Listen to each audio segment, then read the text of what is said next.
Hi friends, ನಮಸ್ಕಾರ. Welcome to Konkani recipes. ಇವತ್ತಿನ ವಿಡಿಯೋದಲ್ಲಿ ರುಚಿಯಾದ ಮೆತ್ತಗಿನ ಒಂದು ದೋಸೆ ಮಾಡುವ ರೆಸಿಪಿಯನ್ನು ತೋರಿಸ್ತಾ ಇದ್ದೇನೆ. ಬರೀ 3 ಸಾಮಗ್ರಿಗಳು ಸಾಕಾಗ್ತದೆ. ಅದನ್ನು ಹೇಗೆ ಮಾಡೋದು ಅಂತ ನೋಡುವ. ಈಗ ನೋಡಿ, ಇಲ್ಲಿ 2 ಕಪ್ ಆಗುವಷ್ಟು ಅಕ್ಕಿಯನ್ನು ಚೆನ್ನಾಗಿ ತೊಳೆದು 4 ಗಂಟೆ ನೆನೆಸಿಡಬೇಕು. ಅಕ್ಕಿ ನೆನೆದ ಮೇಲೆ ಒಂದು ಮಿಕ್ಸಿ ಜಾರನ್ನು ತಗೊಂಡು ಅದರಲ್ಲಿ ನೆನೆಸಿಟ್ಟ ಅಕ್ಕಿಯನ್ನು ಹಾಕ್ಕೊಳ್ಬೇಕು. ಹಾಗೆ 1 ಕಪ್ ಆಗುವಷ್ಟು ಅನ್ನವನ್ನು ಹಾಕ್ಕೊಳ್ಬೇಕು.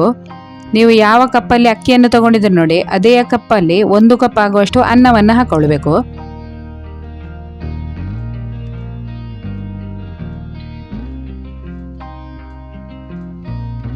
ಮತ್ತು ಒಂದು ಅರ್ಧ ಕಪ್ ಆಗುವಷ್ಟು ತೆಂಗಿನ ತುರಿಯನ್ನು ಕೂಡ ಹಾಕ್ಕೊಳ್ಬೇಕು. ತೆಂಗಿನ ತುರಿ 1 ಕಪ್ ಹಾಕಿದ್ರೂ ತೊಂದರೆ ಇಲ್ಲ, ತುಂಬಾ ಮೆತ್ತಗಾಗಿ ಆಗ್ತದೆ ನೋಡಿ.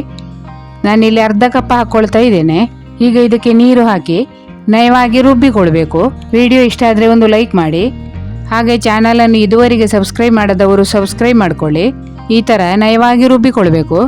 ಈಗ ಇದನ್ನೊಂದು ಪಾತ್ರೆಯಲ್ಲಿ ತೆಗೆಯುವ. ಈಗ ಇದನ್ನು ಚೆನ್ನಾಗಿ ಮಿಕ್ಸ್ ಮಾಡಿ ಹುದುಗ್ಲಿಕ್ಕೆ ಇಡಬೇಕು. ಒಂದು 7 ರಿಂದ 8 ಗಂಟೆ ಆದರೂ ಹುದುಗಬೇಕು ನೋಡಿ. ನಾನು ಇದನ್ನು ರಾತ್ರಿ ಇಡೀ ಹುದುಗ್ಲಿಕ್ಕೆ ಇಡ್ತಾ ಇದ್ದೇನೆ. ಒಂದು ಮುಚ್ಚಳ ಮುಚ್ಚಿಟ್ಟು ಹುದುಗ್ಲಿಕ್ಕೆ ಇಡಿ. ಮರುದಿನ ಬೆಳಿಗ್ಗೆ ಹಿಟ್ಟು ಚೆನ್ನಾಗಿ ಉಬ್ಬಿದೆ ನೋಡಿ.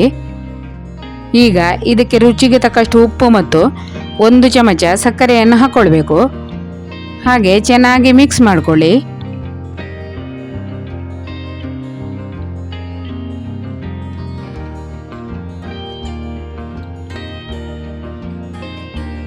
ಹಿಟ್ಟಿನ ಹದ ನೋಡಿ, ಉದ್ದಿನ ದೋಸೆ ಹಿಟ್ಟೆಲ್ಲ ಇರ್ತದೆ ನೋಡಿ, ಅದೇ ಥರ ಇದ್ರೆ ಆಯಿತು.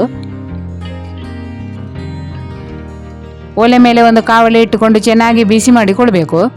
ಅದಕ್ಕೆ ಬೆಣ್ಣೆ ಅಥವಾ ತುಪ್ಪವನ್ನು ಹಚ್ಚಿಕೊಳ್ಳಿ. ಎಣ್ಣೆ ಹಚ್ಚಿದ್ರೂ ಆಗ್ತದೆ, ಆದರೆ ಬೆಣ್ಣೆ ಮತ್ತು ತುಪ್ಪ ಹಚ್ಚಿದರೆ ರುಚಿ ಚೆನ್ನಾಗಿರ್ತದೆ ನೋಡಿ.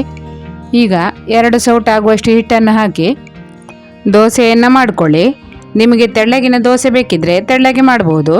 ದಪ್ಪ ದೋಸೆ ಇಷ್ಟ ಅಂತ ಆದರೆ ಸ್ವಲ್ಪ ದಪ್ಪ ಮಾಡಿಕೊಂಡ್ರೆ ಆಯಿತು.